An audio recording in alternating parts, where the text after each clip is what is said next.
Yoa. Vamos allá a ver a la bebé. Y le vas a cantar. ¿Qué le vas a cantar? La gallina turuleca está loca de verdad.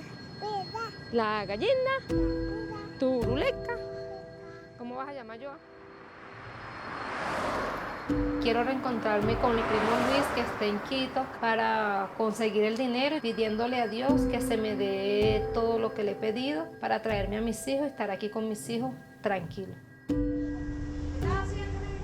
Lo que me hace falta para traer a mi hijo Manuel prácticamente es tener los pasajes, para que mi hermana me los traigan por lo menos hasta Rumichaca. Me siento triste porque me hacen falta mis dos hijos y no es fácil salir de su país a llegar a un país desconocido.